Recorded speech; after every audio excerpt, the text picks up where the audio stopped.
La oxitocina es una hormona producida por los núcleos supraóptico y paraventricular del hipotálamo, que es liberada a la circulación a través de la neurohipófisis.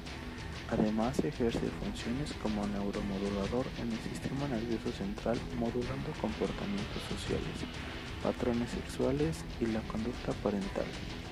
Como se dijo anteriormente, es una hormona, pero al igual es un neuropéptido, sintetizada por células nerviosas neurosecretoras magnocelulares en el núcleo supraóptico y el núcleo periventricular del hipotálamo, de donde es transportada por su proteína transportadora neurofisina a lo largo de los axones de las neuronas hipotalámicas hasta sus terminaciones en la porción posterior de la hipófisis, de la neurohipófisis, donde se almacena y desde donde es segregada al torrente sanguíneo. Es una molécula proteica precursora de mayor tamaño, de la cual se deriva la oxitocina por digestión enzimática.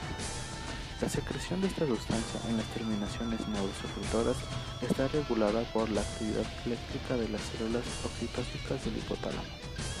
Estas células generan potenciales de acción que se propagan por el axón hasta las terminales nerviosas pituitarias. Las terminales contienen gran cantidad de vesículas ricas en oxitocina que se libera por exocitosis cuando se despolarizan las terminales nerviosas. Es un péptido de 9 aminoácidos, un nonapéptido.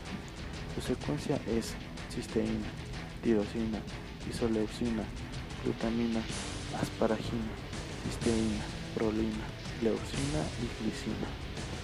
Los residuos de cisteína forman un puente disulfuro. La oxitocina tiene una masa molecular de 1007 daltons.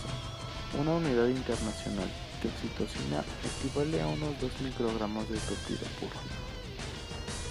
Los principales estímulos que provocan la liberación de la oxitocina hacia la corriente sanguínea son la succión del pezón, estimulación de genitales y distensión del cuello uterino, conociéndose este estímulo como reflejo de Ferguson. Posee efectos periféricos, hormonales y centrales en el cerebro, como neurotransmisor. Los efectos están mediados por receptores específicos de alta afinidad. El receptor de la oxitocina es un receptor acoplado a proteína G que requiere magnesio y colesterol. Pertenece al grupo de receptores acoplados a proteínas G del tipo de la rodopsina, clase I. Sus acciones periféricas se deben principalmente a la secreción en la glándula pituitaria, como lo son lactancia. En madres que dan pecho a sus hijos, la oxitocina actúa en las glándulas mamarias, causando la secreción de la leche hacia una cámara colectora, desde la cual puede extraerse por succión del pezón. La sensación de la succión del bebé en el pezón se transmite por nervios espinales al hipotálamo. Contracción uterina, importante para la dilatación cervical previo al parto, así como contracciones durante las fases secundaria y terciaria del parto. Debido a su similitud con la vasopresina, puede reducir ligeramente la excreción de orina. La oxitocina y sus receptores se encuentran también en el corazón en algunos roedores, y la hormona puede jugar un papel en el desarrollo embrionario del corazón, promoviendo la diferenciación de cardiomiocitos. La oxitocina, bajo ciertas circunstancias, inhibe indirectamente la liberación de hormona adrenocorticótropa y de cortisol. En estas situaciones puede considerarse un antagonista de la vasopresina. Los receptores de oxitocina se expresan en neuronas en muchas regiones del cerebro y la médula espinal, incluyendo la amígdala,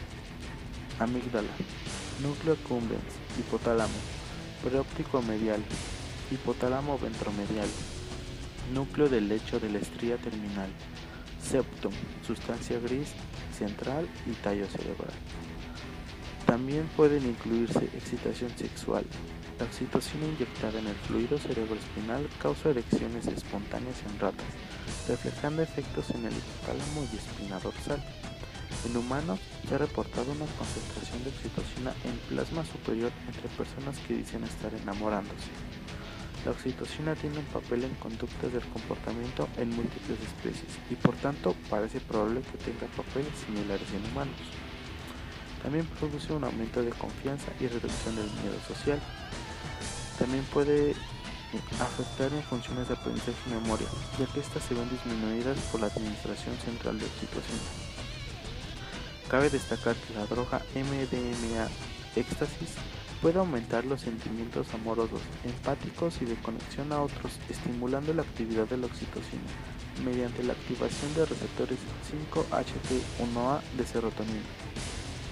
La oxitocina se comercializa como medicamento.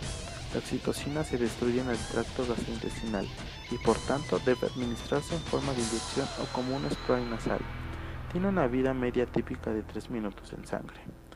Y bien, con esto hemos terminado sobre una breve descripción de lo que consiste y funciona nuestro neurotransmisor llamado oxitocina.